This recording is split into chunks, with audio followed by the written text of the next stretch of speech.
Folks, welcome back into the In the Pocket podcast. I'm Max Sturm, joined with Logan Martin. Xander Cook should be on his way here, but here we are, week 15 of the NFL. Going to break that down for you, each matchup for the 1 o'clock slate in this video, and we'll have the 4 o'clock slate in Sunday Night Football, Monday Night Football in another video coming later this week. But first of all, before we get into it, just want to give my deepest appreciation for all the love and support that we have had on our video with Andy Isabella. Such a cool experience, and you guys have been liking that video up. Tons of views, lots of views and interactions on social media as well. Very cool moment. Logan, I knew that this was something that we looked forward to for a very long time, and it finally came through. Yeah, 100% to be able to get Andy on this podcast was definitely a surreal moment for all of us. Someone that, if you're an NFL fan, you know who Andy Isabella is. So don't forget him on the podcast. I thought the episode went great. Definitely the love and support felt great as well. So we thank you guys, definitely.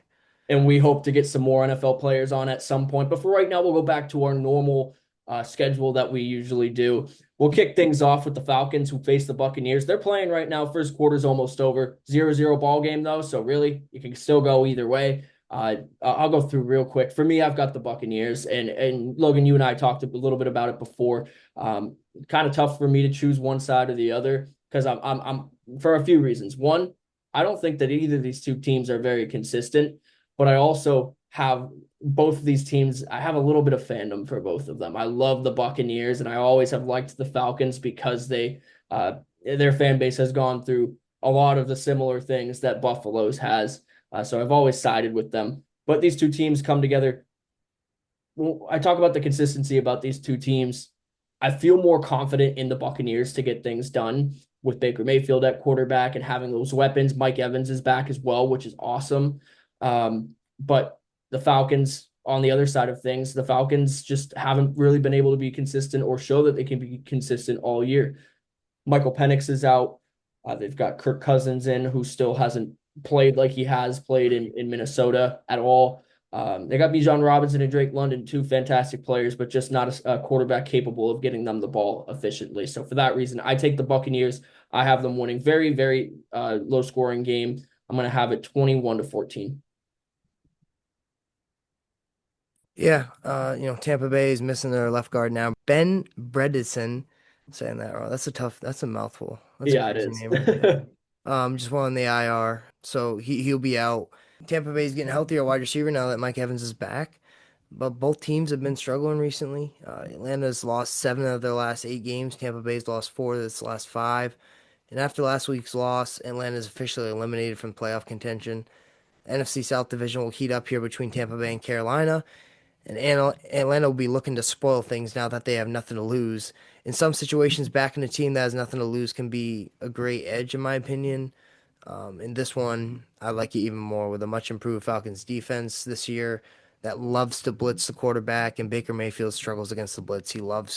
Or he's been struggling this year, I should say, especially the last 7 games. He's really been struggling. So his numbers don't really match up well against the blitz. On the other end, Bucks love the blitz. That's what Todd Bowles is known for, is sending exotic blitzes, disguised defenses, all that kind of stuff. So Kirk Cousins handles the blitz, though. He handles it pretty well, gets the ball out quick.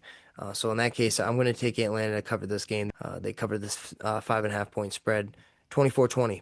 Yeah, you bring up a great point. An experienced quarterback who has faced those types of blitzes before, going up against an experienced head coach who is a mastermind of disguising those blitzes in the defense. So an interesting clash. 0-0 right now, getting towards the end of the first quarter. We'll see how that one goes. Moving into our Sunday slate now, another divisional matchup between the Ravens, who go to Cincinnati to play the Bengals. The Ravens and the Bengals, both teams disappointing this year. And for really both of them, it's a big game. Cincinnati, in all likelihood, was eliminated last week when they lost to Buffalo, but things are still open on the table depending on how things go. For the Ravens, this might even be a bigger game because if you lose this one and the Steelers win and you fall down 2 games, that's a huge deal. You are in some serious shit if you don't win this game versus the Bengals. But we saw the Bengals offense last week just, I mean, with the exception of those 2 interceptions, Logan, the Bengals offense was awesome, and they were kind of imposing their will on Buffalo up until those two interceptions happened from Joe Burrow. So big game for both these teams. Who do I trust more though with the ball? Honestly, the defense for Cincinnati is horrid. We saw that last week. We've seen it all year. We saw it all last year too. The Ravens defense has improved a bit, but I don't like the way that Lamar Jackson's playing right now. And it's nothing against him. I don't think he's healthy. I don't think he's healthy enough to be out there. I mean, the guy is still taking one practice off a week for an injury. And sometimes that injury changes from his hamstring to his foot to his arm, whatever it may be. The injury report changes every week for the reason that he's sitting out. And the way that the Bengals were able to manhandle the Bills defense up until those two picks last week makes me confident that the Bengals will win this game, especially at home. And so I'm going to take the Bengals to win this game in a, not super high scoring matchup, but up there. I'm going to give them 27-24. What's the spread? 2.5. Yeah, I think Beats it's 2.5 favor towards Baltimore. Um, or 3.5 Baltimore. It's 3.5 right now, Baltimore. yeah, Yeah, this is a tough game. I mean, you look at the last game for both teams. Ravens just played Pittsburgh. They lost that game, but very questionable if you look back at that game. The Isaiah Likely touchdown should have been a absolutely. touchdown. They called Absolutely. that back. And then there were a couple other plays in that game that were very questionable. So it'll be interesting to see what the refs come out or the league comes out and says about those calls if we hear anything about that soon. We haven't heard anything about it yet. But I think the NFL definitely messed up on that end. So they could have won that game very easily. The week before that, they laid an egg against Cincinnati. And then on Cincinnati, their side, man, that game against Buffalo, they had that in the bag. Two plays, two straight interceptions. Like that's super unfortunate, especially how it turned out. One of those plays definitely great defense. The other play just happened to end up right in the defense's hands. So, uh, you know, Bengals played the Bills hard in that case. So, if I'm looking at both teams, they both played pretty hard and took an L. They played pretty well and took an L. So, in that case, I'm just going to favor the home team. Cincinnati's won already. It's hard to beat a team twice, but they're at home. They're much better at home, and the Ravens are super underwhelming this year. So I got the Bengals winning this game, 28-24, at home. Good game though. Yeah, I think it will be a good game. Moving forward, we've got the Raiders and the Eagles. And normally I'd say this is a pretty easy win for the Eagles. But man, what have we been seeing out of their offense recently? I mean, it was never good this year. They had a few games where they played pretty well, but holy shit, Logan. Like, I don't know if like we have had conversations about Jalen Hurts, at the beginning of the year, we're like, yeah, don't disrespect that man. Put him in the top 5 for quarterbacks. But then we've had discussions this year about is he even top 10? And last, but he never played as bad as he did in that Chargers game. That was horrendous what I saw out of Jalen Hurts. 5 turnovers, 2 turnovers on one play, which by the way, first quarterback to ever do that, if you want a fun statistic. First quarterback to ever turn it over twice on one play. I mean, it was just an abysmal performance. The locker room, I think, is losing the trust towards Jalen Hurts and also Nick Sirianni with the way that the games are being called and the way that the game's being played. AJ Brown, I think it's getting more obvious that he's not happy where he's at right now. The guy should be getting way more targets than he has, and they're just not throwing it his way. I want to say that the Eagles are going to win this game, and I will because they're facing the Raiders. And I think the defense for the Philadelphia is really going to make it incredibly difficult for Geno Smith and Brock Bowers and Ashton Genty to really do much of anything in this game. But I wouldn't be surprised if this game comes down to the wire either, just with how bad the Eagles' offense has been for several weeks now. So for me, I'm gonna say Eagles 20, Raiders 10, but don't be surprised if it's closer. Yeah, Philly's been laying eggs. You mentioned AJ Brown. He's been underwhelming this year, but you look at the last 3 games: 100 yards, 132 yards, 110 yards. so they're getting him featured more. But Jalen Hurts was the problem last game. He didn't take care of the football, and that's reality, plain and simple. He cost the Eagles that game. They had a chance to win it, they blew it. If you watch that game back, the Chargers had no answers on offense. They got absolutely pummeled. They looked terrible. The Eagles' defense looked great. Their last three games, they're allowing just under 200 yards a game in the pass. Um, you know, the Eagles are allowing 191 rushing yards though in the last three games, which is very questionable. So can the Raiders get movement up front? And I think no. I just don't think the Raiders are that good. Yeah, but I also don't think the Eagles are that good right now to pull away in a game like this against the bottom of a barrel team. So where do I go from there? I'm kind of torn. I'm just going to go with the better team. I'm going to take Philadelphia to win this game. They're going to win at 23-10, cover that 11.5 point spread. Yeah, so yeah, failed to mention that AJ Brown is getting the yards. I do feel that AJ Brown also does a lot of that after the catch as well. He's very shifty afterward, which is surprising for his size, but he's able to get those extra yards. I just don't think that the targets are always going his way. And in some cases, I do feel like he's being targeted when he shouldn't be. Um, you got Devonta Smith out there. You've got other guys that can get you the ball. You're not utilizing Saquon Barkley the way that you should, which in this last game he was. He did get the ball a lot. He got the yards, but it fell on the quarterback. And in other games, the quarterback maybe didn't turn the ball over as much, but he still didn't use his weapons the way that they should. So that offense is just kind of all over the place. Bits and pieces are working every week, and big pieces aren't working in some cases. So moving on to the Cardinals and the Texans. I mean, despite Jacoby Brissett balling out, I think this is an easy win for the Texans. They've been on a run recently.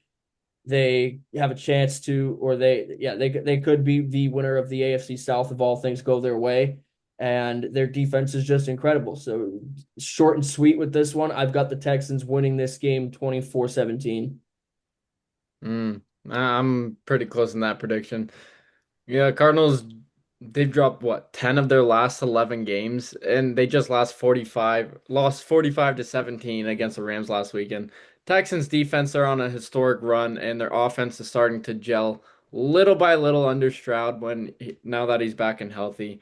It's gonna be a Texans win. I'm saying 26-16. Yeah, I wouldn't be surprised if Jonathan Gannon isn't fired by the end of the year for the Cardinals. They were my dark horse going into this year. I thought they had a chance to compete in that division, and they have definitely not competed. I mean, maybe early, early on they looked all right, and then they just been in a hole and they can't get their way out of it. Texans, you also have to consider they're coming off of a primetime spot against Kansas City where it was pretty physical. Both teams couldn't do anything on offense, and both teams on defense are playing really good. If you watch a lot of the film of the Texans, uh, the way they picked up a lot of like a lot of the deep crossers that Kansas City tried to run, like you could tell the Texans watch film. They sat on a lot of those routes. They're just a different tier of different level of defense. They're up there with Philly, and they're gonna give Jacoby Brissett fits. So yeah, I like what Max said with the 24-17. I think it's like a touchdown or two game.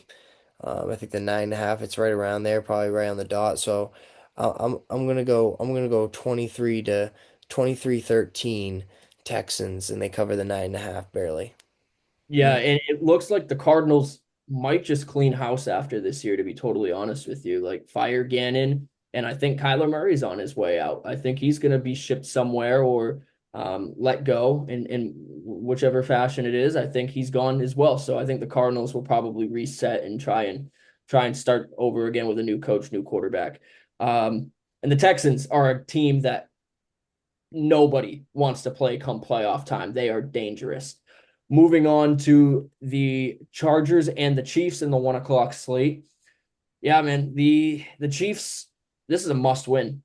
This is a must win game for Kansas City if they want to keep their playoff hopes alive. They can be eliminated this week if they lose this game. Bills win, and a couple other teams also go and win their matchups. And all of those matchups the teams that have to win are the ones that are favored. So it's tough sledding for them. So they really do need to win out the rest of this year and go 10-7 if they want to even get a wild card spot. And even at that, they still might not get it. That Chiefs offense, man, has just not looked great. It has not. Patrick Mahomes, I think, is not the entire problem, but I also don't think he's making the best reads, the best passes. Travis Kelce, his age is starting to show. You see him dropping the ball a whole lot more. He's not that security blanket that he used to be. And then the run game is the run game. It just has not been there all year, and that really hurts a team when you know that you're going for the defense to know that you're one dimensional and you're going to pass the ball. It makes it a whole lot easier. And you saw the Texans expose that last week with the 3 interceptions. So this week it might be a little bit easier going up against the Chargers defense, but I still have the Chargers winning this game. And I have them winning it 30-27. Yeah, yeah, I totally disagree with the Chargers. I think the Chiefs are going to get a desperate win right here. It's a situation where like if Kansas City doesn't win this game, then you really start to consider that there's some problems going on in the organization and maybe some stuff that we don't know about, or maybe they're just not that good. Plain and simple, if they don't win this game, this is their best chance against a really good team. When you look at the record, 9-4, you consider that a really good record right now. But the Chargers are really vulnerable, and they've proven to be very vulnerable. They got blown out by the Jacksonville Jaguars. They got blown out by the Indianapolis Colts. They won by 7 against the Titans. Um, just against the Eagles, it was a miracle they won that game. They couldn't do anything on offense, and now going into a harsh environment, I think this is the exact same spot the Colts were in a few weeks ago coming into Kansas City. Just a little more points. I think 5.5 is a little too much, though. I think Kansas City is gonna make it really hard for the Chargers to do anything offensively. The Chargers in the last 3 games are averaging 116 yards passing. That's horrible. If you come into Arrowhead averaging 116 yards to the air, one, you're probably not giving your quarterback enough time. Two, your receivers aren't getting enough separation. And I think that's a little bit of both going on in LA right now. McConkey hasn't been able to create much separation. He got clamped. And the Chargers passing game isn't really existent. And then you consider the running game, they're averaging just over 100 yards a game on the road and through the rushing through the run. And at home they're averaging 150. So offense and defensive splits are night and day different. Considering that Chargers are vulnerable, I think they lose this game. I think it's a 23-20 Chiefs win. Yeah, and Xander, before you go, I just want to say Justin Herbert usually plays extremely well against the Chiefs. It's a divisional opponent, and he plays very well. I think this is a step up game for him. Xander, go ahead. The Chargers have also lost to the Giants and the Commanders this year too. That's So also true. Logan, cut this part out. I actually said 27-17 Tampa, not 24-17. same thing. Thank you though. You're welcome. All right. Yeah, I'm on Logan's side with this one. I mean, it's a little bit of a 50-50 game in my eyes. Chiefs have the better offense, Chargers have the better defense. And given their recent performances, I could go with that Chargers upset, but I can't. Herbert just played against Philadelphia post left-hand surgery, and he played meh. He was okay. Now he heads into a hostile Arrowhead environment a week later. Come on, dude. Plus, let's be real, with just the 3 of us, and honestly, the rest of the NFL fans, I trust the Chiefs' offense more than I do Philadelphia's offense at this point in the season. And actually, I have the same score as Logan. I'm going 23-20 Chiefs. I hope you guys are wrong so I can shit talk on Monday. But I see your point. I definitely see your point. I just think that Kansas City's in a hole and they're going to continue to fall. I just don't think that they have the offensive firepower to do much. All right. My game of the week, potentially Logan's game of the week too. Xander, don't know how you feel, but Bills, Patriots. And Logan, don't correct me if I'm wrong. It's a 0.5 point spread right now, correct? It was 1.5 last when I wrote this up. It's 1.5 right now. Okay. CBS has it differently, but that's okay. Anyway, this is going to be an all-important game for both teams. The Bills lost to them earlier this year, looking for revenge, looking to try and keep their streak of 6 AFC East titles or 5 AFC East titles, looking for 6 alive coming down the stretch here. Patriots looking to take that away and seal the division in this hat and t-shirt game this weekend. But let me just say, in December, there is one man who has killed the Chiefs, the Bengals, the Ravens. Most of the NFL community doesn't know he exists, but the ones that do call him the Winter Soldier. Fucking Josh Allen, dude, he is going to tear up in December. He has for the last however many years. I believe his record in December is 21-9, 57 touchdowns to 17 interceptions. The guy has been on a tear at the end of seasons, and I don't see that letting up. It's going to be a very close game, and if the spread was even larger than that, I would say the Patriots keep it, right? I would say the Patriots stay within the spread, but it's so low. I'm gonna take Buffalo to outduel Drake May. They split the season, and they're probably gonna face each other again in the playoffs, and so regardless of how the seeding winds up, and so I'm gonna take Buffalo to win this game 33-30.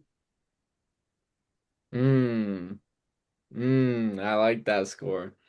This is a playoff-like matchup this week, and you already mentioned it, Max. This ultimately can be game of the week. It's your game of the week. It's probably Logan's game of the week. Probably. It's my game of the week. Look, at the end of the day, this is must-see TV. Josh Allen, Drake May. The Patriots can win the division if they win this game. The Bills, on the other hand, have put up back-to-back great wins against the Steelers 26-7 and then a come-from-behind victory 39-34 against Cincinnati. And I don't expect Buffalo to let the Patriots take this division from them on Sunday. The Bills still believe that they can still take this division.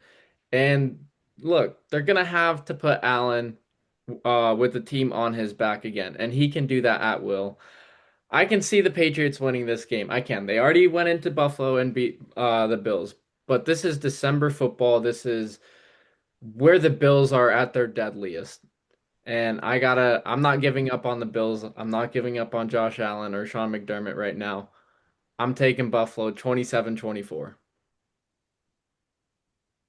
Yeah, the wrong team is obviously favored in this situation. You know, you're talking 11-2 and you're talking 9-4, and you're gonna favor Buffalo. Like either that's telling me Buffalo's gonna win this game, or I don't know. I think the Patriots are the better team, and if I'm Mike Vrabel, which I trust 100%. He's going to get that defense flying around.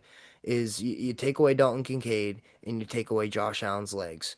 And when it's most crucial on third down is when you really got to lock in and do that. You got to have a spy on Josh Allen and you got to have someone locked in on Dalton Kincaid. Even if you got to put a corner on him, just take him away because the receivers aren't getting enough separation to really threaten our defense right now. You know, our defense is only allowing 261 yards per game in their last 3 games. We're on fire. Offensively, we're cooking. You know, it's going to be a close game, like you said. You know, Buffalo's coming in. They're averaging 371 yards per game. The last 3 games, they've been on fire. In terms of like what we've seen offensively against the Bengals, they look great. But you know, if you can limit Dalton Kincaid and Josh Allen's legs, I feel really good about the Patriots in this situation. So I'm going to take them to win this game 27-23. All right. Logan and Xander, both of you should come over and watch that game on Sunday. That would be a fucking blast. But regardless, yeah, it's going to be a great game. Now, the real question for Buffalo is, and you bring up a great point, they take away Allen's legs, you take away half of Superman in that situation. If they face third and long, and they usually do rely on his legs to do that because nobody can get open. Ty Johnson's the only guy who ever is reliable on third down.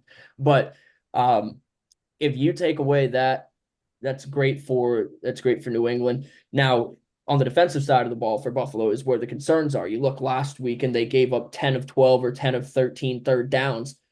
But the thing about Buffalo's defense is somehow it's almost devil magic the way that they're able to come away with timely turnovers that save them in games. And it's happened. It happened in Baltimore. It happened last week. It's happened in a few other games where they've got turnovers that really just turn the momentum around. Christian Benford with that big interception, which by the way, he is now questionable after suffering an injury in practice today that he's in a walking boot. So that's awesome. But the rest of that team is looking like it's going to be healthy and ready to go. All the guys that have been missing weeks, missing time for the last few weeks are looking good to go. So honestly, either way this game goes, it's going to be a good matchup. All right, moving on to the last three games of the 1 o'clock slate. We'll start with Jets and Jaguars. I think Breeze this to is, this one. yeah, I think this is open and closed. I think the Jaguars are just simply put the better team. The Jets, you don't know what you're ever going to get at quarterback. But regardless of what it is, it's not enough. Jaguars 30-10. I keep picking against the Jaguars and I keep losing, so I'm going to pick the Jaguars this week. And if they lose that, then I'm jinxing them. I'm jinxing these boys, and I'm just going to shut my mouth every time we talk about Jacksonville. So I'm going to take the Jacksonville Jaguars, cover this 13.5 point spread, 31-13. Yeah, Jaguars control their own destiny over the final stretch. Their defense is underrated. The offense is starting to hum after the acquisition of Jacoby Myers, and it just looks like they hit a slam dunk at hiring Liam Cohen. The Jets are probably going to be without Tyrod Taylor, probably going to be without Justin Fields. So that means undrafted rookie, my older brother, Brady Cook. Just kidding, he's not my older brother. Will be taking first team reps and starting this game against the Jaguars. He played against Miami on Sunday, completely tarnished the Cook last name, sacked 6 times, under 50 passing yards, threw a couple of interceptions. He is not, I do not associate my name with him. I'm Change your last name, bro. Change your last name. changing my last name, but I don't think he has a terrible outing, considering he'll have a full week of first team reps, but he's not going to get it done against the Jaguars. So I'm going 20-10 Jacksonville. Oh, forgot Logan won already. Okay, let's go ahead and move into the Commanders and the Giants. Now, this is a little bit of a tougher game to call. Injuries on both sides of the ball. Finally, the Washington Commanders understand how dumb it is to start Jalen Daniels or Jaden Daniels at this point in the year. And it's so funny because, Logan, after you and I talked about it, I posted on my TikTok talking about this, and the amount of comments I got saying, oh, like, why wouldn't you start him? If he's healthy, put him in. He's a second-year quarterback. Give him the experience. I see and understand that. But the dude was clearly not healthy enough to come and back into the league or back into the game this past weekend, and he re-injured his arm again. And not only that, you have nothing to play for in that game, and he goes in and gets injured. It's just ridiculous the way that it went down. And this is a guy that you want to be a starter for 10 years, and you're throwing him back into the fire and hoping that he comes out unscathed. But the truth is he is a injury-prone quarterback. So them not starting him this week, it makes total sense. It's the right move to have Marcus Mariota playing. The Giants, I do think that they are the better team, surprisingly. But divisional matchup, I really don't know where to go with this one, but I'm just going to give a score. I think the Commanders get a 1-point victory, 14-13, extremely low scoring. Yeah, you look at the last three games, the Giants averaging 20 points a game, Commanders averaging 13 points a game, but the Commanders also getting 340 yards per game. So, they're getting the yardage, they're not converting, they're not turning into points. And you look at last game, like you said, Jane Daniels, he should have never played in that game. They were better off putting Marcus Mariota out there, not only for Jane Daniels' health, but also because they would have been in a better position to win the game because you didn't have you sent your young phenom out there with a who just suffered a horrible injury, and you're already 3-10. You're 1-6 on the road. So, Commanders are done for. Usually in a betting spot, you look at it and be like, okay, the Commanders were underdogs. They won, and then all of a sudden they're favored against Minnesota, and now they're underdogs against the Giants. So it keeps going back and forth, back and forth. Usually in this case scenario, you take the Commanders. Uh, I'm not going to. I just think the Giants have the better roster right now. Uh, you know, I like them at home. I think they have a little bit more energy at home, a lot more than the Commanders do on the road. The Commanders, like I said, 1-6 on the road, Giants 2-3 at home, and the Giants are a 2-11 football team. So give me the better home team. New York Giants are going to win this game, cover the 2.5 point spread. I got a 20-17 win. There's draft implications on the line in this matchup too. Giants hold the first overall pick, and Commanders have a top 10 pick right now. We already established that Jaden Daniels is not going to be in this game with the elbow injury. Unlike you guys, I agree with playing him. I mean, injuries happen. This is the NFL. You're going to plug in your franchise guy. I don't give a shit if your record is horrible. There's money involved in the league. Those guys are going to want to play. So you play them.